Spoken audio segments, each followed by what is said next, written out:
Our stars this evening are three. In the order of their appearance, they are Walter Hampton, one of the theater's proudest names for 2 generations, and Susan Hayward and Lee Bowman, 2 of Hollywood's brightest younger stars.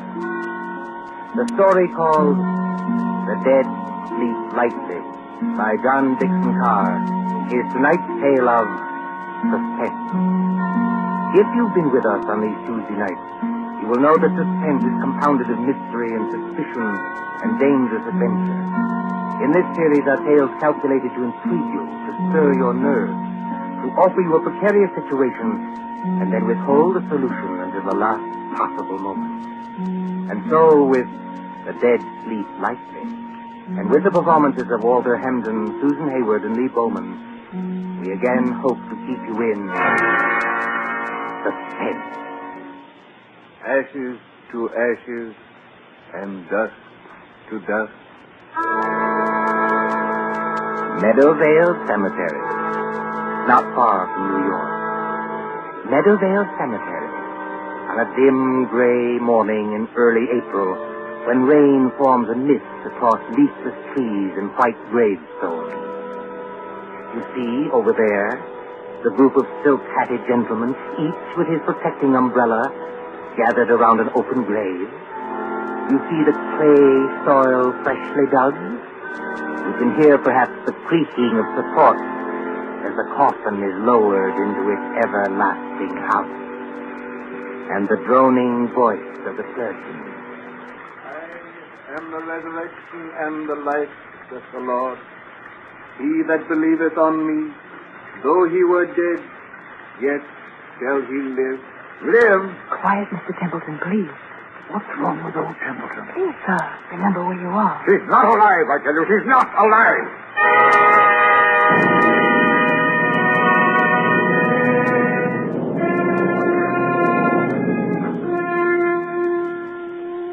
It might seem a long distance, that, from the Cosmopolite Club in Gramercy Park on the following evening, when that same well-fed man, as hard and unemotional as the diamond pin in his tie, hurries up the steps into the club and... What? Yes, Mr. Templeton? Tell me, Mr. Wilmot in the club, do you know? Yes, sir. Don't you see him? See him? Where? In the lounge over there, sir. Sitting by the fire. Yes, of course. I'm a little upset. You're a good fellow, Henry. I won't forget you. Thank you, sir. Excuse me, sir, but aren't you going to take off your hat and overcoat? Never mind my hat and coat. Just tell me one other thing. When I came into the club, was there anybody following me? Following you, Miss Templeton? Yes, a woman. A woman with a long skirt and a heavy black veil. There aren't many women who wear that kind of dress nowadays, sir. Look out into the street. You see anybody? No, sir. There's just, What's that? Oh, that's only the old street musician, sir. He doesn't mean any harm. I won't have that tune played, you hear? I'm used to getting my orders obeyed, and I'm going to have this one obeyed. Here's the money. Go out and tell him to go away. Yes, sir, if you insist, but, Do as you're told and don't ask questions. If anybody wants me, I shall be with Mr. Wilmot. Very good, sir.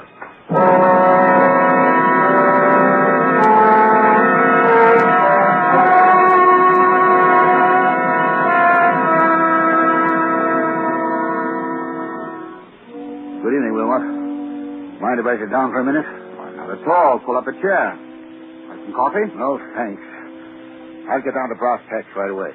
Yes, you always do. I've noticed that. Well, I'm a pretty self-sufficient kind of a fellow, Wilmot. I've made a name for myself, even if I do say it myself. But, well, the fact is, I need advice. A successful publisher asking advice from one of his own authors. That's something new, isn't it? Now, look here, Wilmot, I'm serious. All right. I take it back. What's on your mind? You've studied what we'll call the supernatural, haven't you? I've lectured and written books about it, yes. And did you ever meet a ghost? No, I can't say I ever did. Have you?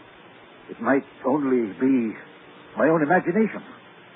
Yes, that's what scares me. You get on in years, and your arteries harden, and you don't take enough exercise, and you think something ought to be done about your waistline, but you never bother. You see, Wilmot, I went to a funeral yesterday. You did? Whose funeral was it? The person who died has nothing to do with this. It was old Simpson of Harley and Sons. We thought it was only decent to make up a party and go to the funeral. I took my secretary along, a girl named Molly Carroll. I'm leaving for Washington tomorrow. Besides, I'm moving house. So there was a lot of work to do. What I couldn't stand was that infernal cemetery in the rain. We must have gone in by the wrong gate. Because we were in a neglected, desolate part of the cemetery, where the rank grass grew over the grave.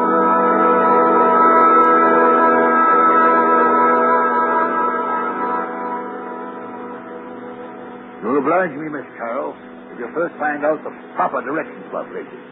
We've come in the wrong gate to the cemetery. Well, I'm sorry, Mr. Templeton. I thought What you thought doesn't matter now. This is the wrong part of the cemetery. My shoes are absolutely ruined with wet clay. Well, it isn't doing my own shoes and stockings any good either, Mr. Templeton. If there's been any damage to them, Miss Carroll, I'll replace them. You never found me ungenerous, and I'll have you. Well, not exactly ungenerous, no. I'll pay you the compliment, Miss Carroll, saying that you're the best secretary I ever had. Thank you. Yet you want to leave me. Yes, I want to get married. That's what Mr. Barnes is telling me. And who is this Carrigan of yours? What does he do? Does he make any money? Well, Frank's a radio technician. He's not very wealthy, I'll admit. Wealthy? A radio technician? I bet he doesn't make as much as I pay you. Yet you want to get married. Well, is there anything very strange about that? Yes, if it interferes with your career, if it... Good Lord. Look at that. Look at what, Mr. Templeton? Over there, where I'm pointing. You mean that? It's only an old gravestone covered with weeds and brambles. I haven't seen that grave in years. It looks rather neglected. It is neglected, isn't it? Will you go closer, please, and read the inscription? Mr. Templeton, Do as I tell you, please. let's see if I can get some of these weeds aside. It says, sacred to the memory of Mary Ellen Cleaver, born September 5th, 1892. Departed this life March 25th, 1919. Thou shouldst still be adored as this moment thou art.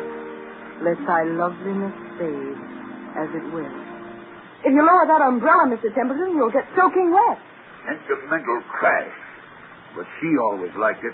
She always liked it. Mary Ellen Cleaver. Did you know her? Very well indeed. She was my wife. Your wife? But I never knew you were married. Neither does anybody else. Where's my flask of brandy? What have I done with it? It's in your hip pocket, Mr. Templeton, but do you think that's very wise? You've already had more than enough. Whatever I do is wise, Miss Carroll. Well, we were married very young. She was a nice little thing. I was fond of her, yes. But she couldn't have helped me. I'm not a snob, but she wasn't in my class. No style, no manners, no education. Indeed. Could I have introduced her to the friends I was making? No. Wouldn't have been kind to her. She didn't even want to go to the places where I was invited.